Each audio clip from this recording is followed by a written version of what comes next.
La configuration client-serveur est une fonctionnalité avancée qui transforme une installation locale en une architecture réseau multi-utilisateur.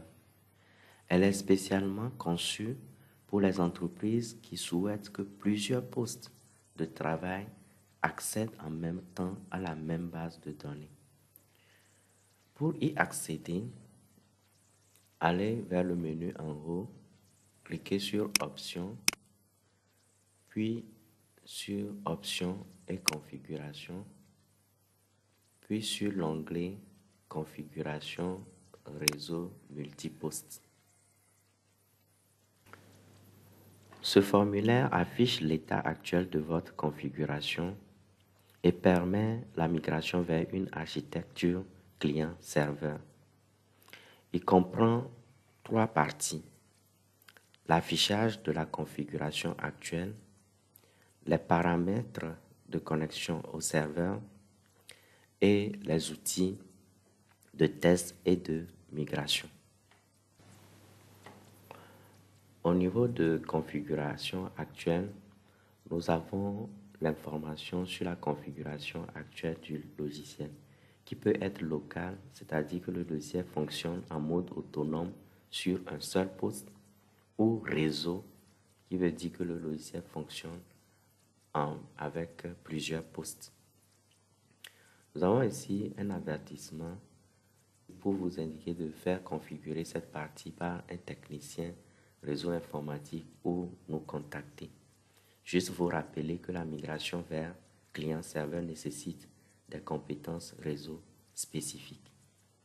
Alors, pour accéder aux informations de paramétrage de la base de données, nous devons cliquer sur ce bouton « Éditer ».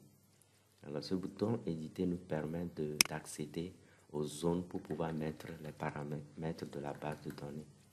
Rappelons que le logiciel fonctionne avec le système de gestion de base de données SQL Server. Alors, pour le paramétrage, la partie paramétrage, au niveau du serveur, nous devons indiquer l'adresse IP ou nom du serveur hébergeant la base de données. Au niveau de base de données, nous devons indiquer le nom de la base de données cible, et au niveau de identifiant, nous allons indiquer le nom d'utilisateur autorisé à accéder à la base de données. Et au niveau de mot de passe, le mot de passe de l'utilisateur autorisé à accéder à la base de données. Une fois les paramétrages bien renseignés, nous pouvons cliquer sur le bouton « Tester la connexion ». Ce bouton permet de vérifier que les paramètres saisis sont valides et que la connexion au serveur est possible. Lorsque la connexion au serveur est possible et que nous cliquons sur « Tester la connexion », ce bouton va virer au vert. La couleur du bouton va virer au vert qui nous indique que là, tout est OK. Lorsque tout est OK, nous pouvons appuyer maintenant sur le bouton « Configurer vers client-serveur » qui lance le processus de migration vers l'architecture réseau. Mais tant que la connexion n'est pas valide, la configuration vers client réseau ne peut pas, le processus ne peut pas être déclenché.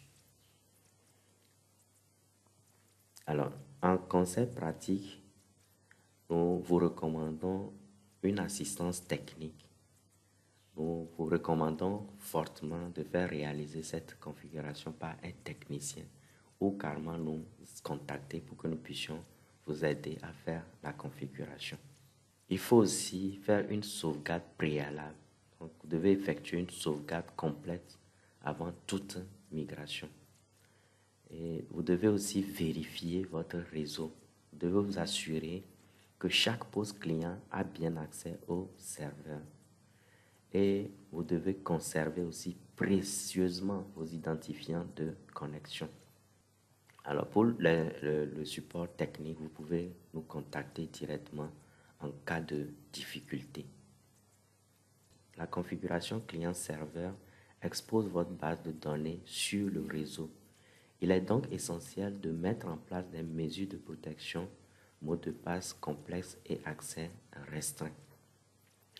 En tant que prérequis technique, vous devez installer sur votre ordinateur le système de gestion de base de données SQL Server. Vous devez avoir une base de données installée et configurée et une connexion réseau stable entre tous les postes. En conclusion, nous pouvons dire que la configuration client-serveur transforme votre logiciel en une solution collaborative puissante. Alors faites appel à un professionnel pour garantir une mise en place sécurisée et efficace. Merci.